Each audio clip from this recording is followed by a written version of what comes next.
성경의 말씀, 마태복음 5장 8절입니다.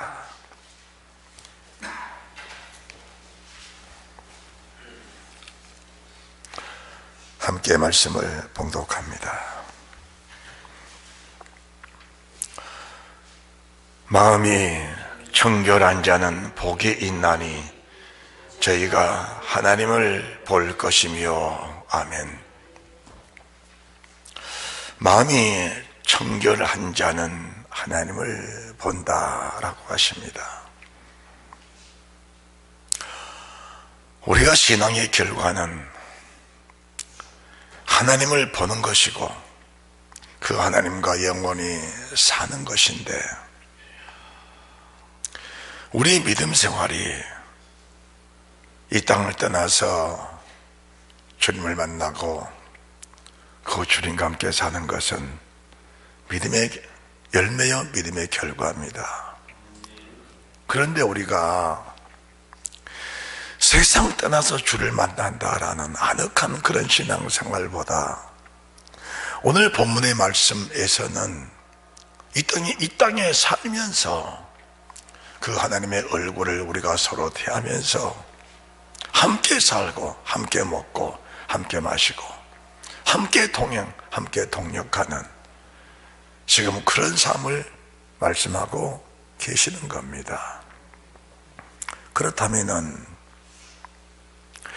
우리가 주님의 얼굴, 그 주님을 어디서 찾고 어디서 만나야 되느냐라는 겁니다.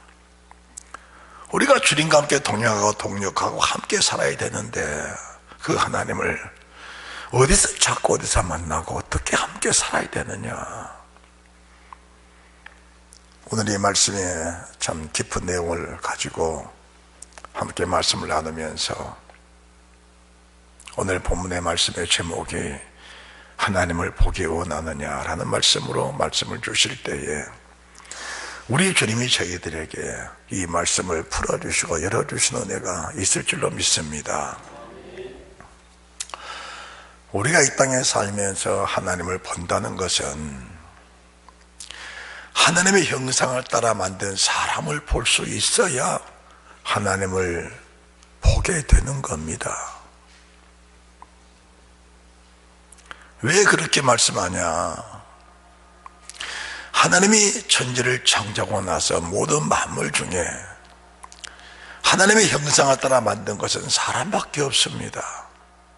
우리가 창세기 1장 26절, 27절, 28절 말씀 보시면은 하나님의 세상을 창조하고 나서 이렇게 말씀하십니다. 하나님이 가라사대 하시면서 우리가 우리의 모양대로 우리의 형상대로 우리가 사람을 만들고 라고 하시는 거예요. 창세기 1장 26절 말씀 보시기 바랍니다.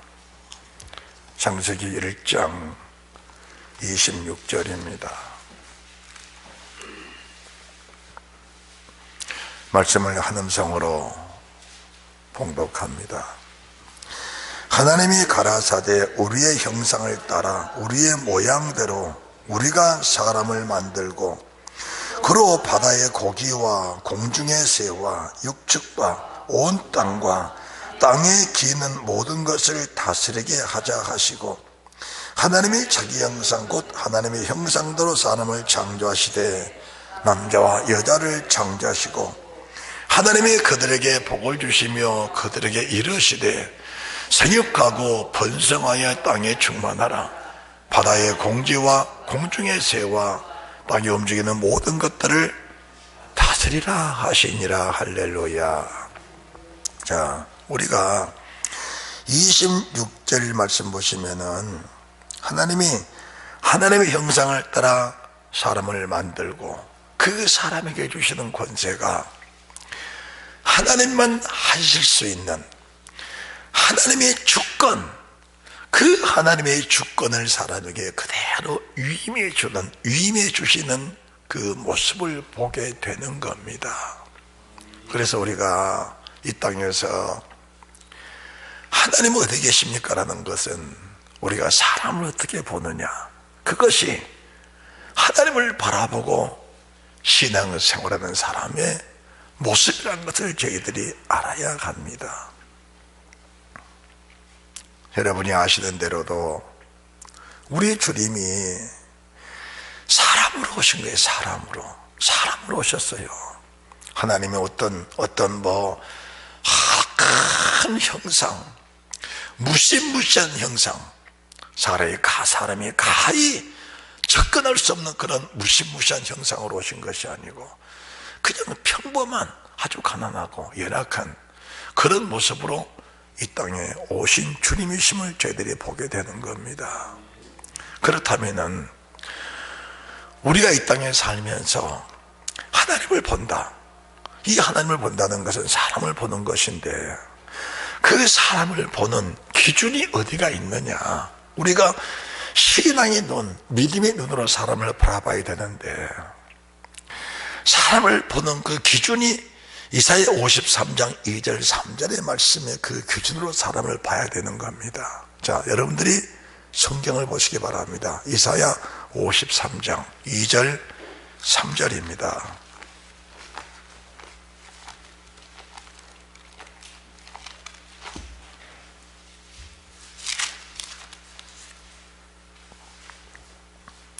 자, 성경을 또박또박 함께 봉독합니다. 그는 주 앞에서 자라나기를 연한 숨 같고 마른 땅에서 나온 줄기 같아서 고운 모양도 없고 풍채도 없은즉 우리의 보기에 흠모할 만한 아름다운 것이 없도다. 사람을 보는 우리의 기준이 이 수준이 돼야 되는 거다. 이 수준이. 왜 고위 관리들이 우리 주님을 인정하지 않고 그렇게 주님을 멸시하고 천대하면서 거짓 누명을 씌워서 주님을 죽이기까지 해야 됐느냐라는 것은 여러 가지 이유가 있겠지만은 오늘 본문에 말씀하신 이 말씀의 기초가 안 되니까 하나님으로 오신 사람을 그들이 멸시했고 천대했다는 겁니다. 우리가 이 땅에 살면서 주의 얼굴을 볼 수 있는 것은 바로 이런 모습입니다. 이 땅에 살면서 마른 땅에 난 줄기 같은 사람, 그리고 고운 모양이 없는 사람, 풍채도 없고 흠모할 만한 아름다운 것이 없는 그 사람을 하나님처럼만 볼 수 있다면 그 사람은 정말 하나님을 바라보고 사는 마음이 청결한 사람이라는 것을 저희들이 알아야 합니다. 우리 주님이 이 땅에 오셔서 하신 일이 뭡니까? 그 연약한 사람들, 그 죄인들, 수많은 병자들, 수많은 가난한 사람들, 정말로 사람들이 상종하지 않는 그런 사람들을 만나서 그들에게 먹을 것을 제공해 주셨고, 고통에 걸린 자들, 앓는 자들, 병든 사람들, 연약한 사람들, 그리고 귀신에 눌려서 일생을 살면서 고통받고 사는 그런 사람들을 주님이 친히 찾아가셔서 그 주님의 친구가 되어주시는 그런 모습을 보게 되면은 우리가 이 땅에 살면서 하나님의 얼굴을 본다는 것이 어떤 기준인 것인가를 알게 될 줄로 믿습니다. 바로 그 사람들 속에 주님의 모습을 보게 되고 주님의 형상을 보게 되는 것입니다. 그런데 하나님의 교회에서도 무언가 좀 눈에 보일 만한 그런 사람들, 사회적인 지위가 있고 명성이 있고 뭔가 좀 하는 사람들을 귀하게 보지, 그렇지 않은 사람들에게 관심이 없다면은 그것이 하나님의 교회겠느냐 그 말입니다.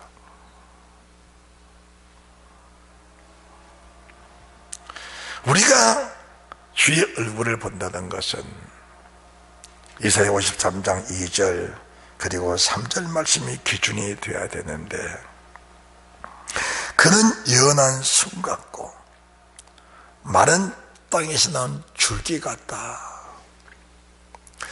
고운 모양, 아름다운 풍채, 그것이 없습니다. 그런데 그분은 하나님이셨습니다. 그분은 하나님이셨다, 그 말입니다.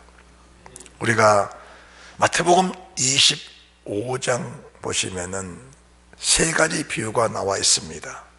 첫 번째 비유가 등과 기름의 비유, 두 번째 비유가 달란트 비유입니다. 그리고 세 번째 비유가 양과 염소의 비유인데, 그 양들이 이렇게 말합니다. 양들에게 이렇게 주님이 말씀하십니다. 창세로부터 복받은 자들이여, 창세로부터 복받은 자들이여. 자, 창세로부터라는 말씀은, 창세로부터라는 말씀은 창세기 1장 26절 이하로 그 말씀을 하시면서 이미 사람을 만들면서부터 누가 복을 받은 사람들이냐, 누가 하나님과 함께 살면서 그분의 얼굴을 대하고 사는 사람들이냐, 그 기준을 말씀하시는데, 너희가 배고픈 자들에게 먹을 것을 주었고 목마른 자들에게 마실 것을 주었고 벗은 자에게 입혀주었고 병든 자 찾아가 주었고 옥에 갇힌 자 신방해 주었다. 자, 우리 삶의 기준, 우리 믿음의 기준이 여기 있는 겁니다. 사람들은 주님 하면은 크신 주님, 내 영혼을 구원하고 나를 위해 피 흘리시고 내가 지옥 가지 않고 천국에 가도록 나를 보호하신 그 주님, 그 주님께는 뭔가 해드리고 싶은데, 정작 우리 주님이 함께 하시는, 우리 주님의 형상을 가지고 있는 이 연약한 사람들에게는 관심이 없는 겁니다. 그 모습이 어떤 모습이냐, 그 모습이 염소들의 모습이다, 그 말입니다. 여러분들, 그 모습이 염소들의 모습입니다. 주님이 염소들에게 말합니다. 창세로부터 저주받은 자들이여, 너희는 따라합시다. 내가 배고플 때, 내가 목마를 때, 내가 벗었을 때, 내가 병들었을 때, 내가 옥에 갇혔을 때 왜 돌아보지 않겠느냐. 그때 양들이, 그때 염소가 말합니다. 주님, 언제 주님이 죽으셨습니까? 언제 주님이 배고프셨습니까? 언제 주님이 목마르셨습니까? 언제 주님이 벗으셨습니까? 언제 주님이 병드셨습니까? 언제 주님이 옥에 갇히셨습니까? 그때 주님 또 동일한 말씀하신 겁니다. 세상에서 연약한 자들, 세상에서 가난한 자들, 세상에서 힘이 없는 자들, 그런 자들 돌보지 않는 것이 나를 돌보지 않는 것이다 라고 하는 겁니다. 우리가 마가복음 10장 45절 말씀 보시면은 주님이 왜 오셨냐, 인자에 온 것은 섬김을 받으려 함이 아니라 도리어 섬기려 하고 자기 목숨을 많은 사람의 대속물로 주려 함이니라 고 말씀하십니다. 하나님이 나다나엘을 기쁘게 보셨는데 왜 기쁘게 보셨을까? 기쁘게 보신 이유가 있습니다. 그 속에는 간사한 것이 없다는 겁니다. 나다나엘아, 네 속에는 간사한 것이 없다. 우리 속, 우리 마음에 이런 간사한 것들이 빠져야 됩니다. 간사한 마음들이. 사람은 사랑의 대상이지 믿음의 대상은 아닙니다. 왜 우리가 큰 사람을 좋아하고, 왜 부한 사람을 좋아하고, 왜 나를 도울 수 있는 사람을 왜 좋아하는가? 사람을 믿음의 대상으로 삼기 때문에 그런 결과가 나오는 겁니다. 사람은 사랑의 대상인 겁니다. 사랑의 대상. 그래서 우리 이 땅에 살면서 내 사랑을 주시는 사람이 누구냐? 부한 사람, 넉넉한 사람, 고관들, 지위 있는 사람, 사회계 중에 그래도 뭔가 넉넉한 사람들은 내가 아니라도, 우리가 아니라도 도울 사람들이 많이 있습니다. 그러나 정작 소외된 계층들, 그 계층들을 보면서 우리 손을 펴지 않는다면 그들을 도울 자가 없다는 것을 주님 말씀하시면서 그들을 도울 수 있는 그 사람이 마음이 청결한 사람이고 하나님을 볼 수 있는 사람이란 것을 말씀해 주고 계신 겁니다. 오늘날 기독교인의 가정들이 무너져 가는데 왜 무너지는가? 왜 무너지는가? 바로 이런 조건, 이런 이유 때문에 주님의 가정들이 무너져 간다는 것을 저희들이 알아야 합니다. 마른 땅에 나온 줄기 같고 고운 모양도 없고 풍차도 없어 흠말만한 것이 없기 때문에 그들을 멸시하고 전대하고 그리고 그들을 조롱하는 그 자체가 가정이 무너지는 첫 번째 단계라는 것을 말씀해 주는 것입니다. 여러분, 주님이 어디 계십니까? 주님은 사람 안에 계십니다. 할렐루야. 주님은 사람 안에 계십니다. 우리 주님이 나와 너와 함께 있겠다. 주님이 성령 오셔서도 고린도전서 3장 16절에 너희가 하나님의 성전인 것과 하나님의 성령이 너희 안에 거하신 것을 알지 못하느냐. 우리가 너희가 하나님의 성전이라 그러니까 하나님의 사람이, 내가 사람이 교회 성전이라고 말하는데 그건 아니고 하나님이 우리 속에 거하시는 우리는 전이다 그 말입니다. 다시 말해서 사람을 귀히 보는 사람이 우리 안에 계시는 주님을 귀히 볼 수 있는 사람이라는 것을 말씀해 주고 계시는 겁니다. 우리가 사람을 귀히 보는 그 첫 번째 단계가 먼저 가정입니다. 우리가 어둠과 빛과 소금 말씀하시면서도 빛이 뭐냐? 빛은 우리가 탁을 켜서 비치는 높은데 등경이 두는데 등경이 두는 이유가 뭐냐? 먼저 첫째가 집안 사람입니다. 집안 사람입니다. 우리가 빛을 집안 사람에게 먼저 비춰주고 그 다음에 세상으로 그 빛을 가지고 나가는 겁니다. 결혼식 때 옛날에 목사님들이 주례를 서면은 단골 손님처럼 사용했던 성경 구절이 에베소서 5장 22절부터 말씀이셨습니다. 그런데 여러분들이 지금 목사님들 결혼식 주례에 이 성경 구절을 가지고 주례를 보는 목사님들이 얼마나 있습니까? 그리고 이 성경 구절을 봉독하고서도 그 성경 구절에 기록된 참뜻을 이해시키고 분별시키면서 전해주시는 분들이 몇 분이나 되냐 그 말입니다. 오늘 여러분들이 에베소 5장 22절 말씀을 보시면서 우리의 가정을 새롭게 넣었네. 우리가 정말 주님이 어디 계시느냐, 그 주님이 어디 계시느냐, 우리 마음이 청결해지면 그 주를 볼 수 있는 눈이 열리게 된다는 사실을 믿으시기 바랍니다. 에베소 5장 22절입니다. 22절. 자, 제가 말씀을 봉독해 드립니다. 아내들이여, 자기 남편에게 복종하기를 죽게 하듯 하라. 아내들이여, 자기 남편에게 복종하기를 죽게 하듯 하라. 이렇게 말씀을 전하면은 마음이 청결한 믿음을 가진 사람들은 이 말씀을 가슴에 깊이 새기면서 충격을 받습니다. 그리고 회개하고 돌이키려고 애를 씁니다. 그런데 다수의 사람들은 이 말씀이 선포되면 귀를 막아버리고 고개를 숙여버립니다. 남편이 주님입니다. 세상에는 세 가지 머리가 있습니다. 여자의 머리는 남자입니다. 교회의 머리는 주님이십니다. 만유의 머리는 하나님이십니다. 세상의 문화가 변하고 세상이 여러 가지 모습으로 변한달지라도 하나님의 말씀은 새처부터 새말까지 변하지 않는 겁니다. 아내들이요, 자기 남편에게 복종하기를 주께 하듯 하라.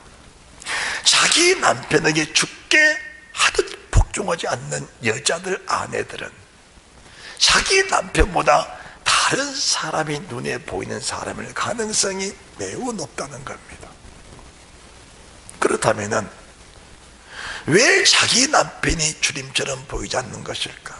그것이 이사야 53장 2절과 3절 말씀에, 그리고 마태복음 25장 31절 이하로 기록된 고운 모양, 고운 모양, 풍채, 아름다운 것, 아름다운 꽃, 아름다운 열매, 내게 행복을 주는 것 자체, 인간의 육신의 모양입니다. 육신의 모양. 육신의 모양에 만족을 주지 못한 그런 사람, 그런 남편을 어떻게 내가 주님처럼 섬기며 주님처럼 복종할 수 있겠느냐, 그 말입니다. 그런데 우리 주님 말씀을 자세히 보면은 그 남편을 주님처럼 보는 그 여인에게, 그 아내에게 하나님은 무한한 은혜와 무한한 혜택과 무한한 영광을 안겨주기 위해서 이 말씀하신 것이지, 정작 남편을 위해서 이 말씀을 하는 것은 아니라는 것을 저희들이 보게 되는 것입니다. 아내들이요, 자기 남편에게 복종하기를 주께 하듯 하라. 이는 남편이 아내의 머리됨이 그리스도께서 교회의 머리됨과 같음이니 그가 친히 몸의 구주시니라. 몸의 구주십니다.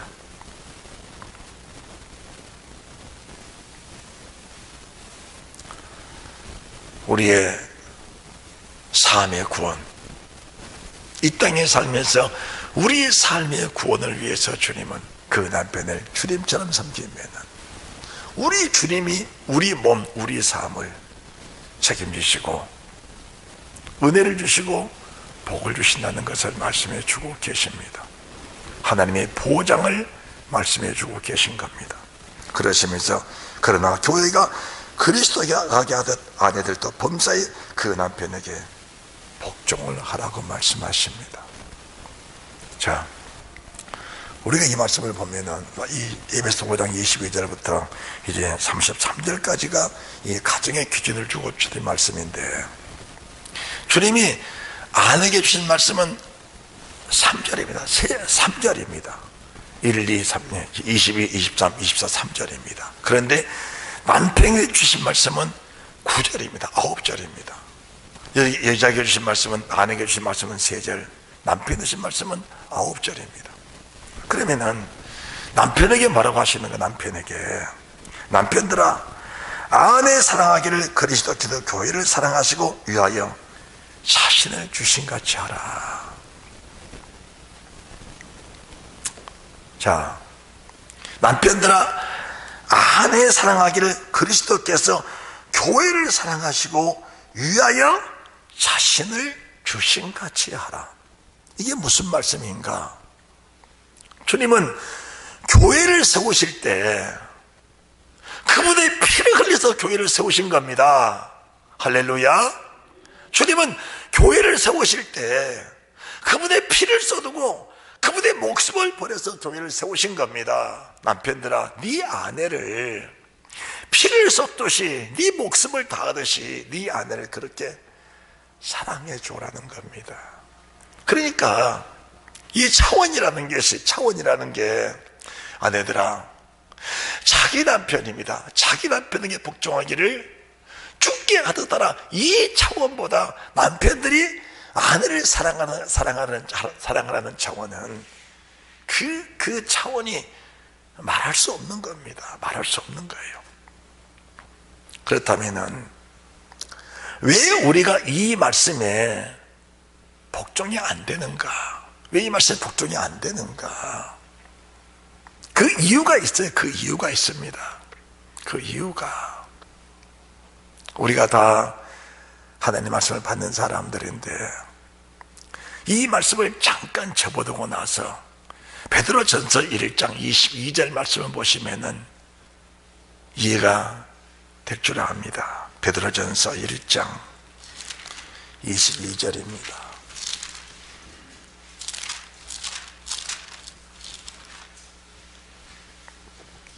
너희가 진리를 순종함으로 너희 영혼을 깨끗하게 하여 거짓이 없이 형제를 사랑하기 이르렀으니 마음으로 뜨겁게 피차 사랑하라. 자, 우리가 22절 위에 상반절 말씀을 보시면은 너희가 진리를 순종함으로 너희 영혼을 깨끗하게 하여라는 말씀까지 보게 되면은 진리를 순종하니까 영혼이 깨끗해져서 하나님을 잘 섬기고 그분 앞에 충성을 다할 것이다. 이렇게 말씀해 맞는데 너희가 진리를 순종함으로 영혼이 깨끗해졌으니까 영혼이 깨끗해진 사람은 어떻게 사는 사람들인가? 형제를 사랑하는 사람이라는 겁니다. 그것도 어떻게 사랑하는가? 거짓이 없이 사랑하는 사람이. 따라합시다. 거짓이 없이. 네. 누구를 먼저 사랑할 것인가? 우리 가정입니다. 첫 번째 가정입니다. 그것도 가정에서 첫째가 부부요, 부부.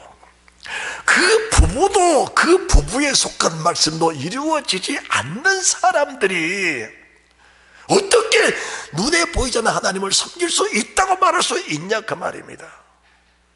하나님의 계명은 가정에서부터 이루어지는 거예요. 그래서 하나님의 십계명을 주실 때에도 위에 세 번째 계명까지는 하나님께 속한 계명, 그 다음 계명이 뭡니까? 네 번째까지는 하나님께 속한 계명, 다섯 번째 딱 들어가니까 내 부모를 공경하라. 가정부터 나오는 겁니다.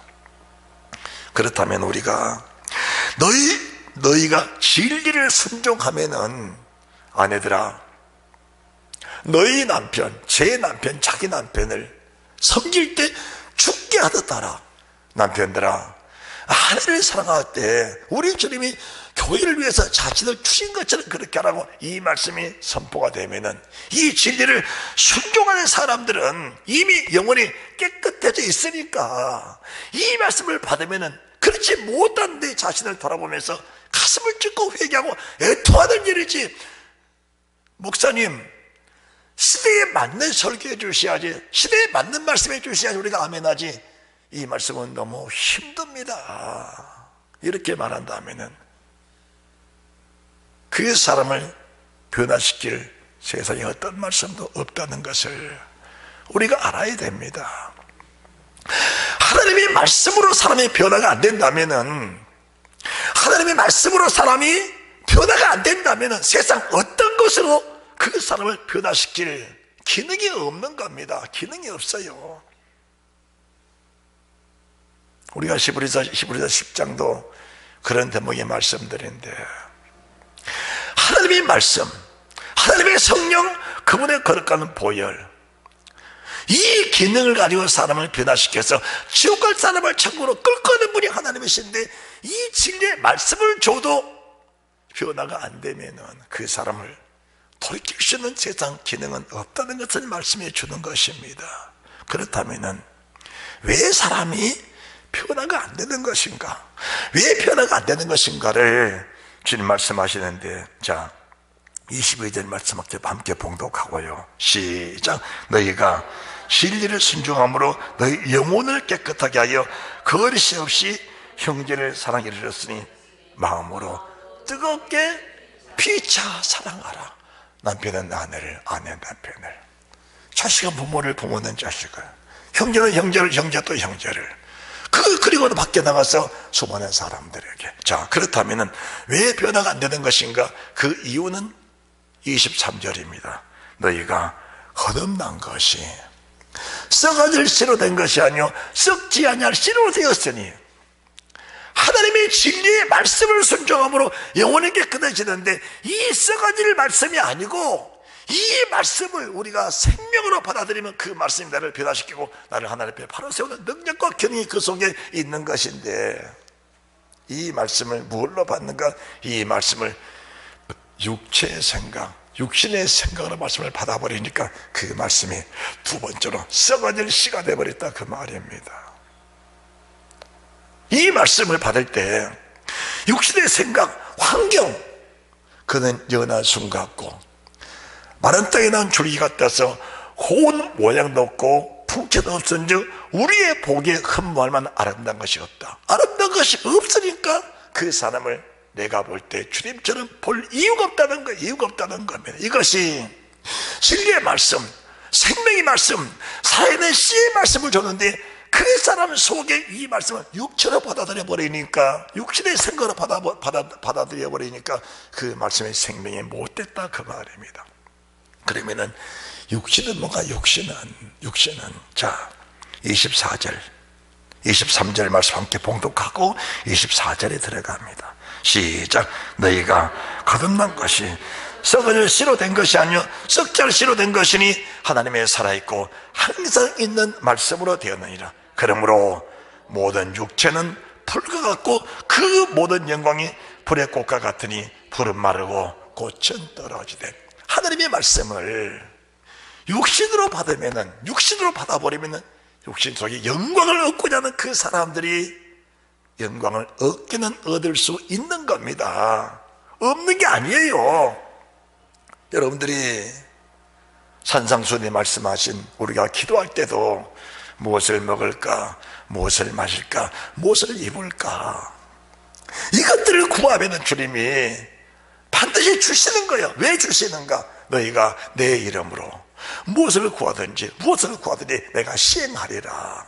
하나님이 약속의 말씀이 계시기 때문에 이 땅에 살면서 육지 풍성한 영광을 구해도 하나님은 그것을 허락해 주시는 겁니다. 그러나 마지막 때 보니까 그 영광은 풀의 꽃처럼 떨어지고 없는 겁니다. 할렐루야.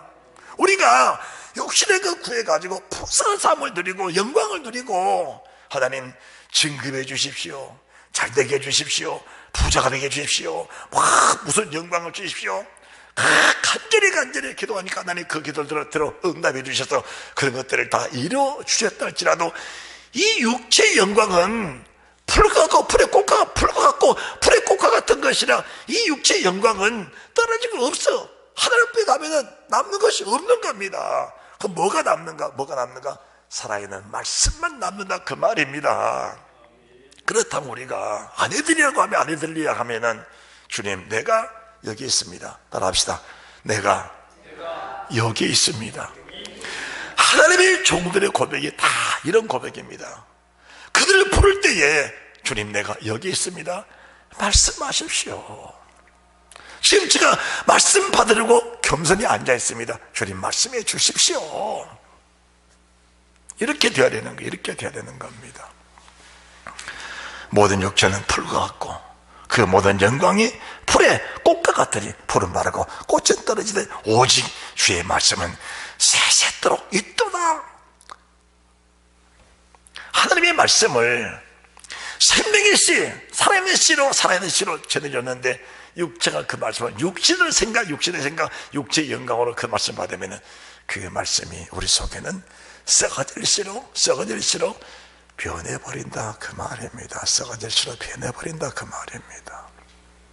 그래서 말씀을 주시면 그 말씀을 전하는 주의 종이 가감없이 주의 뜻을 그대로 전해드리고 받는 믿음의 사람들이 그 말씀을 그대로 받아들이는 겁니다. 그대로 받아들이는 거예요. 우리가 사람과 사람 사이의 첫 번째 난 가인과 아벨의 모습을 보게 되면은 하나님이 그 가인을 얼마나 사랑하시는지 살아계신 씨의 말씀으로 가인에게 말씀을 주는 거거든요. 그 살아계신 아버지 말씀, 살아계신 씨의 말씀이란 것이 가감없는, 가공되지 않는 그 말씀을 그대로 가인에게 준 것입니다. 그런데 그 가인은 그 가공되지 않는 주의 음성을, 생명의 씨의 말씀을 그대로 받아들여 가지고 그 말씀을 어떻게 받습니까? 그 말씀을 육신의 혈기 속에 그 말씀이 변질돼 버리니까 그 말씀이 썩어질 씨의 말씀 변화돼 버려 결국은 아벨을 죽이고 만다 그 말입니다. 그게 여러분들이 성경을 확인하시면서 창세기 4장입니다. 창세기 4장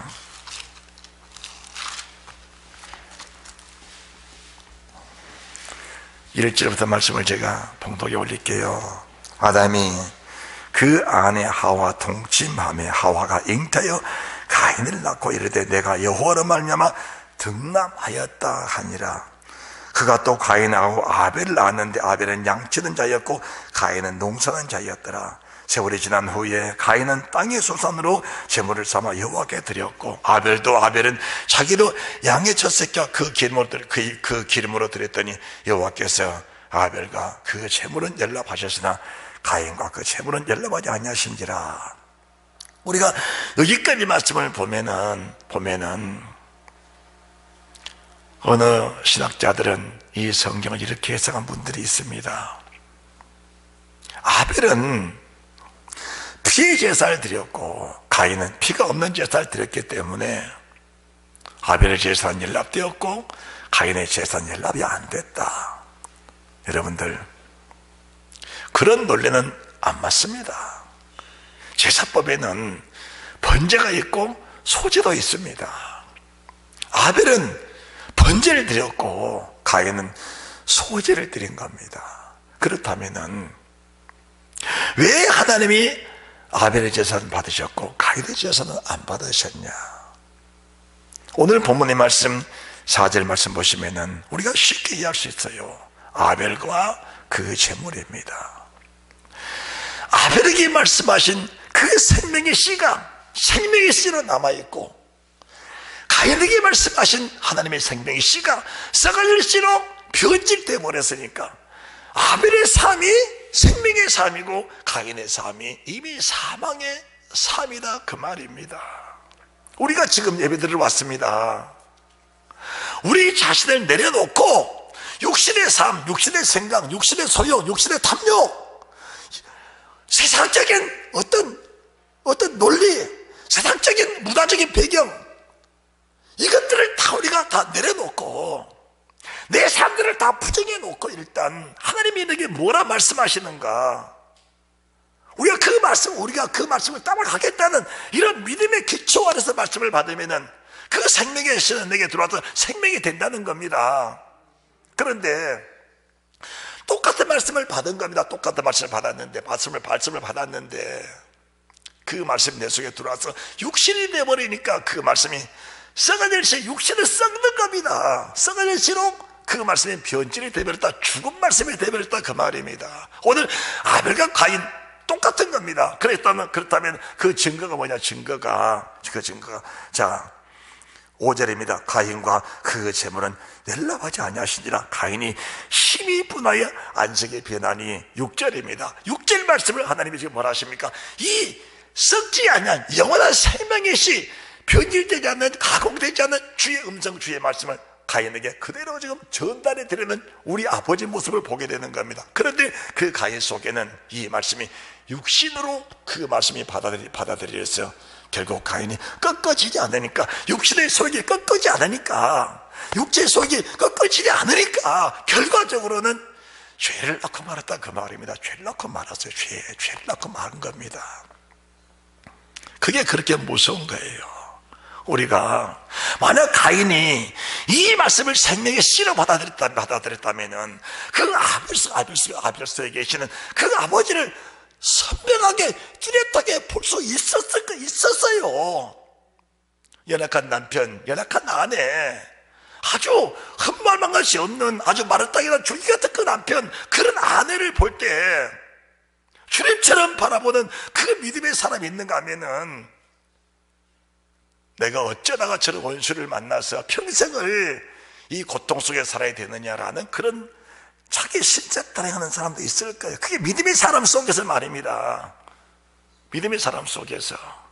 내가 어찌나 저런 아내를 만나서 평생 고생하고 살아야 되느냐. 자기 신세 타령한 사람이 있을 거예요. 그 똑같은 생명의 씨를 받아서 어떤 사람에는 생명의 씨가 됐고 어떤 사람은 썩어질 씨가 되어버린 그런 사람이 있다는 것을 말씀해 주는 겁니다. 이 말씀은 비단 여기만 속한 말씀이 아니에요. 여기만 속한 게 아닙니다. 오늘 가인이 여호와의 음성을 직접 들었잖아요. 자, 6절입니다. 여호와께서 누구에게? 가인에게 이르시되, 가인아, 오늘 여호와의 음성이 가인아 이렇게 부르신 그 음성이 아내들이여 라고 한다면은 혼인한 남편들든 모든 사람들 부르신 주의 음성이고, 남편들이라고 한다면은 아내를 가지고 있는 모든 사람이 부르시는 그 하나님의 음성인데, 오늘 가인과 우리의 모습이 뭐가 다르냐 그 말입니다. 다를 바가 없는 겁니다.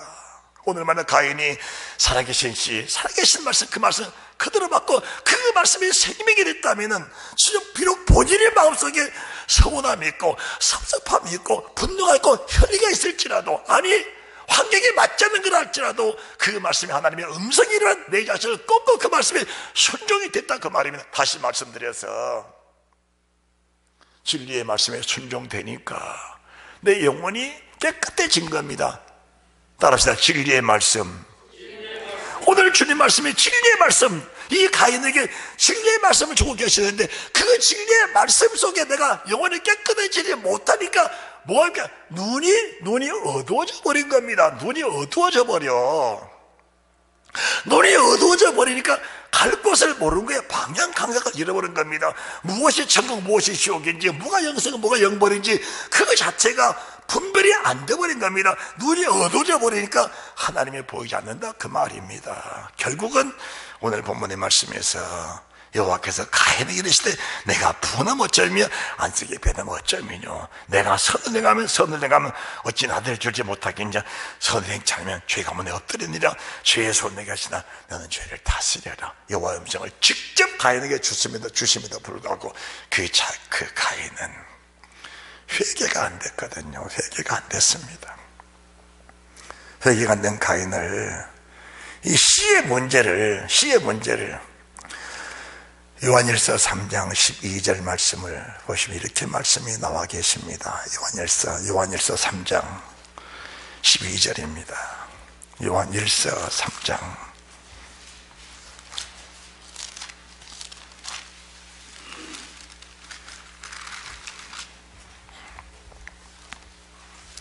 함께 보시기 바랍니다. 시작. 가인같이 하지 말라. 저는 악한 자의 속하여 그 아우를 죽였으니 어떤 연고로 죽였느냐. 자기 행위는 악하고 그 아우 행위는 의로움이니라. 우리가 베드로전서 1장 22절 말씀 보시면은 진리를 순종하니까 우리 영혼이 깨끗해져서 형제를 사랑하는데 거짓 없는 사랑이 됐다. 그런데 오늘 본문의 가인은 뭐냐? 악한 자라는 겁니다. 악한 자가 뭡니까? 말씀이 아무리 들어가도 육체의 욕심, 육체의 죄에 깨지지 않는, 자기 모습이 깨지지 않는 삶의 습관, 삶의 모습, 자기 성격입니다. 나는 성격이 이래. 여러분 성격 자랑하지 마세요. 내세우지 마세요. 그 성격 깨져야 돼요. 변화돼야 돼요. 그 변화돼야지. 당신이 무시하는 그 사람은 누구를 무시하는 것이요? 당신의 눈이 어두우니까 그 사람 무시하는 거예요. 그 사람 주님이에요. 그 사람 주님이라니까. 내가 피 흘려서 보호하고 피 흘려 사랑할 그 사람이에요. 교회를 세우실 때 주님이 피를 쏟아 세우셨어요. 남편들, 아내, 자기 피를 쏟듯이 사랑해 주세요. 아내들, 남편을 내가 주님을 섬기듯이, 내 주님 떠나면 구원이 어디가 있습니까? 그래서 몸의 구주요, 몸의 구주. 남편과 아내를 몸의 구주로 묶고 다니는 그 주님을 보게 되면 내 구원의 영광, 구원의 능력이 어디 있느냐? 남편의 아내 머리는 남편의 남편. 교회 머리는 그리스도, 만유의 머리는 주님이신데 그 머리를 띄어놓고 바로 갈 자는 없는 겁니다. 이런 모습을 보게 되면은 주의 말씀, 진리가 나를 깨끗하게 할 때 그 말씀에 순종, 아멘이 될 줄로 믿습니다. 자, 그러시면서 13절 형제들아 세상이 너희를 미워하거든 이상히 여기지 말라. 우리가 형제를 사랑함으로 사망에서 옮겨 생명으로 들어간 줄 우리가 알거니와 사랑치 아니한 자는 지금도 사망입니다. 사랑치 않는 자는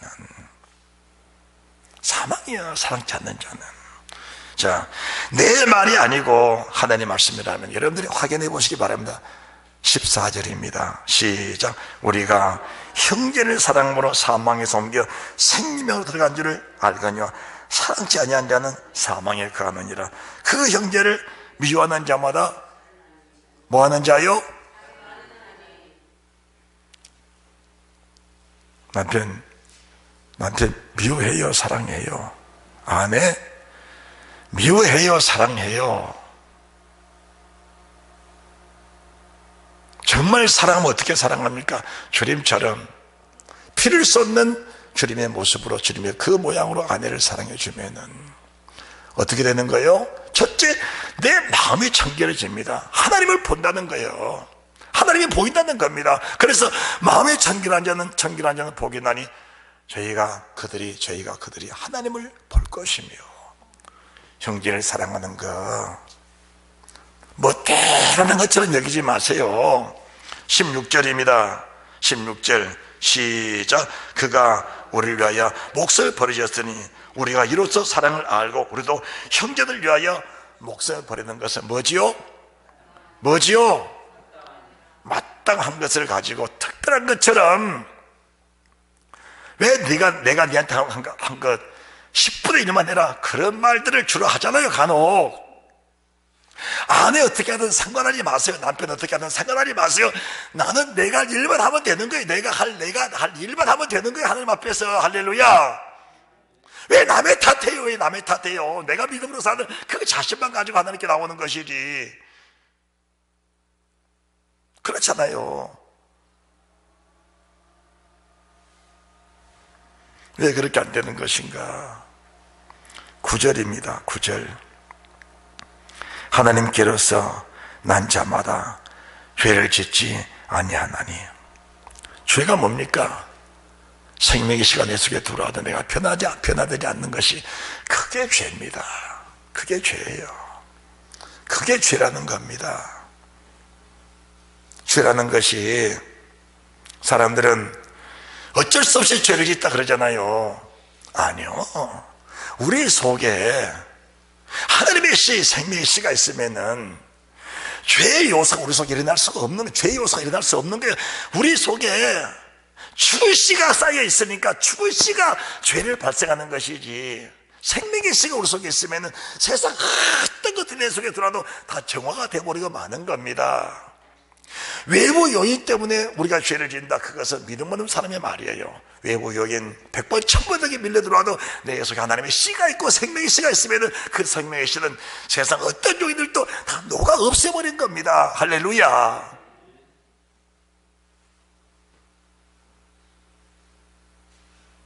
하나님께로서 난 자마다 죄를 짓지 아니하나니 이는 하나님의 씨가 그 속에 거하며 저도 범죄치 못하는 것은 하나님께로서 났다. 하나님께로서 났다. 그래서 베드로 장로가 말하는 이 말씀이 진리에 순종되느냐, 그 진리에 순종되면 내 영혼을 깨끗게 한다. 그 영혼이 깨끗한 사람들은 이미 주를 보고 사는 사람들이다. 자, 요한일서 2장 말씀 7절부터입니다 시간이 많이 가서 9절부터 말씀을 제가 봉독합니다.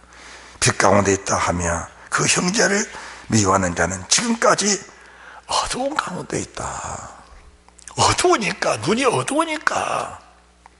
아벨석에 계시는 그 하나님, 가인 눈에 안 보이잖아요. 아벨 눈이 밝아졌으니까 가인 속에 역사하시는 그 아버지가 보이잖아요. 자기 형 사랑하니까, 사랑하는 내가 주는 거다. 돌도 좋다, 칼도 좋다, 창도 좋다, 창칼도 좋다. 하나님의 사람 스데반이 주의 이름 주의 사랑으로 사람을 사랑하니까 그 사랑하는 자들이 주는 돌멩이, 그 그 사랑한 자들이 주는 멸시와 천대초록 나를 죽이는 그 혈기 등장 그들을 바라보면서 그들을 사랑하니까 그들이 주는 것을 감사로 받으면서 감사함으로 받으면서 하나님 저들을 사하여 주옵소서. 저들이 알지 못하고 저지른 죄입니다. 이 고백이 나오잖아요. 말합시다. 사랑하는 사람이 주는 것으로 받으세요. 여러분의 속에 사랑이 있으면은, 여러분 속에 진리가 살아있으면은 그 사람이 내게 어떤 행위를 하든 간에 그 행위 자체가 내게 피해를 줄 수 없다는 겁니다. 과민 반응 그 자체가 우리 속에 아직까지 썩어질 씨가 존재하는 것들이지 다른 것이 아닙니다. 10절도 마찬가지입니다. 그 형제를 사랑하는 자는 빛 가운데 거하여 그 자기 속에 꺼리낌이 없습니다. 11절 형제를 미워하는 자는 어두운 가운데 있고 또 어두운 가운데 행하며 갈 곳을 알지 못하나니 이는 어둠이 그의 눈을 멀게 했다. 갈 곳 알지 못한다. 어디로 가는지 모른다. 그냥 신앙생활하면서 주야 하지만은 그가 갈 곳은 이미 정해져 있다. 어둠이 가는 곳이 어디냐? 어둠 속으로 가는 것이지. 어둠 따라합시다. 어둠은 어둠의 결과다. 이건 뭐 말할 것도 없잖아요. 어둠을 가지고 있는 사람이 어디로 가겠어요? 어둠을 가진 사람이 내가 세상 떠나다 천국 간다 그렇게 말한 사람은 자기 스스로 자기 위로 갖고 사는 사람이 자기 위로는 주님이 하셔야 돼요. 자기 위로 갖고 살지 말한 거예요. 세상 사람 말, 생명의 씨가 들어있는 사람, 이 사람들 통해서 생명의 씨가 우리 속에서 활성화돼야 됩니다. 할렐루야. 자기 위로 하지 마세요. 명철하게 분별하세요. 명철하게 판단하시기 바랍니다. 다시 에베소서 5장 22절 말씀, 그 말씀 보시고 나서 예배를 마치는데 22절 시작. 아내들이여 자기 남편에게 복종하기를 주께 하듯 하라. 25절 남편들아 아내를 사랑하기를 그리스도 교회를 사랑하시고 위하여 자신을 주신같이 하라. 이 두 말씀이 우리 속에서 그냥 그대로 생명의 씨로 이루어져 버리면 여러분의 가정이 이 세상에서 가장 아름답고 좋은 천국의 가정, 그 가정이 천국이 되는 겁니다. 남편들 한마디 대합니다. 아내들 한마디 대합니다. 오늘 베드로서 1장 22절 말씀 봤는데 똑같은 베드로서 3장의 말씀 보시면은 아내 남편 다시 말씀하시는데 베드로 전서 3장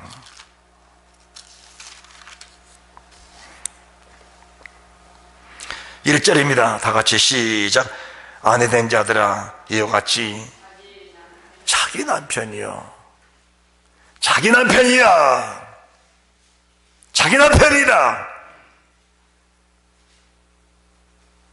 순복하라. 이는 도를 순종치 않는 자라도 말로 말미암지 않고 아내 행위로 말미암아 구원받게 한다. 남편들아 자기 아내를 자기 몸처럼 사랑해 주라. 왜 그러느냐? 그렇지 않으면 남편들 기도가 막혀버린답니다. 기도가.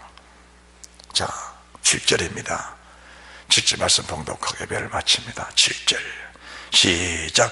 남편 된 자들아 이와 같이 지식을 따라 너희 아내와 동거하고 저는 더 연약한 그릇이요 또 생명의 은혜를 여보함께 받을 자로 알아 귀히 여기라. 이는 너희 기도가 막히지 아니하게 하려 함이라. 아내 사랑하지 않는 사람들 마음이 날이 갈수록 더 강팍해지고 더 완악해지는 겁니다. 기도가 상달되고 기도가 응답되어 우리 마음이 밝아지는데, 우리 눈이 밝아지는데 갈 길을 알지 못하니까 그들이 가는 것이 어디입니까? 지금도 그들이 지옥불로 가고 있는데 남는 것이 뭐겠어요? 지옥 악밖에 없는 겁니다. 나는 정작 천국에 간다고 하고 있는데 그 눈이 멀고 그 눈이 어두운 사람이 갈 곳이 어디가 있겠어요? 기도가 상달 안 되는데 될 것이 뭐 있습니까? 남는 것은 강팍과 완악한 것밖에 더 있겠냐 그 말입니다. 누구를 위해서 그런 겁니까? 남편을 위해서, 아내를 위해서? 아니요. 내 자신을 위해서 주님이 지금 말씀하고 계십니다. 나를 권하신 그 주님. 그래서 우리가 이 땅에 살면서 마른 땅에 난 줄기 같은 모양 없고 풍채 없는 그런 남편, 그런 아내, 주님의 말씀 생명이시니까 내 속에 생명이시 들어오셔서 그 말씀 내 속에 능력이 되고 권능이 되면은 이 말씀은 이루어져 우리 눈이 밝아져 주님을 보게 되는 위대한 축복이 있게 될 줄 믿습니다. 할렐루야. 마음이 청결한 자는 복이 있나니 그들이 하나님을 볼 것이며, 이 땅에서 하나님 선명하게 떻게 보고 사는 말씀하니 안전한 절들이 주님의 모습 보이는 샛별처럼 떠올라 주님 모습이 환하게 보이는 그 은혜가 넘쳐나시기를 주 예수 그리스도 이름으로 축원드립니다. 아멘.